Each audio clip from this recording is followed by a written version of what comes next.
What if I told you that the oldest, most complete, and possibly the most mind-blowing Bible isn't sitting in the Vatican or inside a European cathedral, but in Ethiopia? And what if that Bible holds secrets about the missing years of Jesus, ancient relics, and royal bloodlines that history books conveniently skipped? Yeah, you heard right. This ain't your Sunday school version of the Bible. This is the Ethiopian Bible. Older, deeper, and packed with ancient wisdom that could change everything you thought you knew. So buckle up, because this is the truth they didn't want you to know. Before the world knew Christianity as a European religion, Ethiopia was already on fire with the faith. Ethiopia wasn't just a follower, it was a pioneer.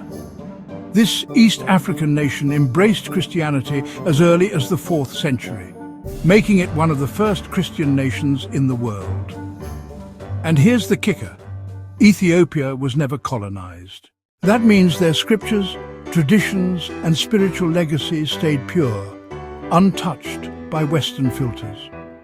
Deep in the highlands of Ethiopia, preserved in monasteries and guarded by priests for generations, are ancient Ge'ez scrolls, believed to be the oldest complete Christian Bible on earth. This isn't some King James remix. We're talking Ethiopian Orthodox Tewahedo Bible, written in an ancient Semitic language called Ge'ez, and containing 88 books, not just 66 like the Protestant Bible or 73 like the Catholic Bible. So what's in those extra books? Oh, we'll get there. So let's break it down for a second. The King James Bible, that's basically a product of a whole lot of political and theological editing during the Reformation. It's highly filtered. But the Ethiopian Bible, man, it's older, richer, and honestly unedited.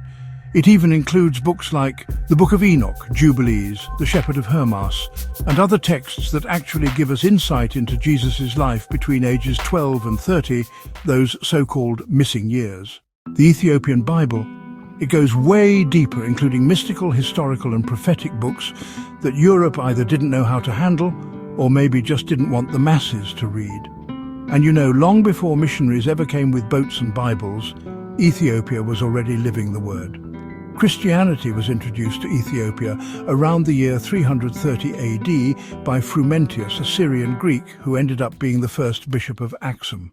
But even before all of that, Jewish traditions and early messianic beliefs had already laid deep roots in Ethiopian culture. And let's remember, the Bible wasn't originally written in English, Latin, or French. The Old Testament, that was written in Hebrew and Aramaic, the New Testament mostly in Greek. The first real translation happened in Ge'ez, the classical Ethiopian language. While Western Europe was still battling over Latin translations, Ethiopia was already writing, reading, and living scripture in their own tongue. That gave them a completely independent biblical tradition, unfiltered by Roman emperors or European kings. You probably know the story of Queen of Sheba visiting King Solomon.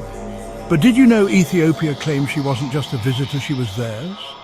According to Ethiopian tradition, Queen Makeda, also known as Sheba, visited Solomon, and their union produced a son, Menelik I.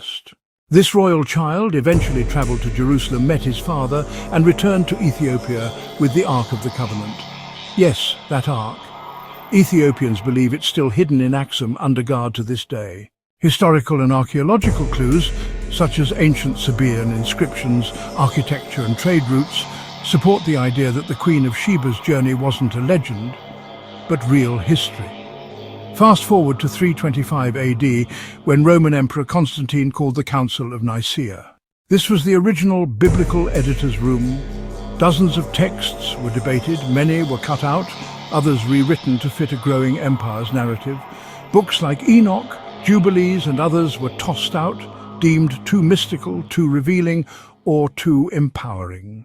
The Bible was streamlined for control. Meanwhile, in Ethiopia, none of that happened. They kept the full meal, no censorship. All right, so here's just a peek at what the Ethiopian Bible offers. You've got the Book of Enoch, which, describes angels, the Nephilim, and a whole pre-flood history you don't usually hear about. There's Jubilees, which chronicles events from Genesis, but with way deeper details. Then there's the First and Second Maccabean.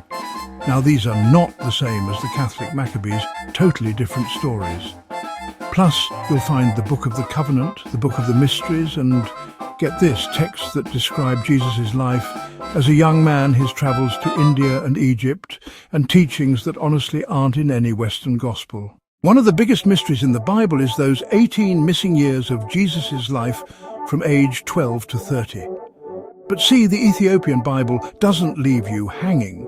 It actually has stories suggesting Jesus traveled, studied, taught, and even performed miracles in places like India, Persia, and Egypt during those silent years. So why was this hidden in the West? You tell me. When scholars and religious leaders in the West got wind of this ancient version, let's just say it shook the table. Why? Because it challenged the official narrative. The Ethiopian Bible had books they banned, doctrines they suppressed, and histories they erased. That's why you've never seen it in bookstores. It was quietly rejected and banned from Western canon. But the Ethiopian people, they kept it safe. Through wars, colonization attempts, and even modern digital blackouts, they preserved it. Why was it rejected and banned? Simple: power and control. The Ethiopian Bible speaks to a deeply spiritual, powerful black legacy. It reveals stories of strength, wisdom, and divine connection that contradict the primitive Africa narrative sold to the world.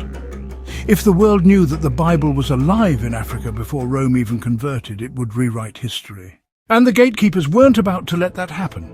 Despite everything, the Ethiopian Bible survived. Thanks to monks, oral tradition, and ancient monasteries hidden in the mountains it lives. Today, it's finally gaining global attention, and scholars are honestly stunned by its depth, accuracy, and spiritual power. It reminds us that Africa wasn't just part of the story, it was the beginning of the story. So what's the takeaway? Africa's spiritual legacy is older, deeper, and richer than we were ever told. The Ethiopian Bible is living proof. It's time to stop waiting for validation from the West and start digging into our own roots. The truth is ours. The power is ours, and the future also ours. Love this mind-blowing truth? Smash that like button if you learned something new. Drop your thoughts in the comments. Have you ever heard of the Ethiopian Bible before? Subscribe for more history, truth, and wisdom from the motherland that they never taught us in school. Because when you know where you're from, you know exactly where you're headed.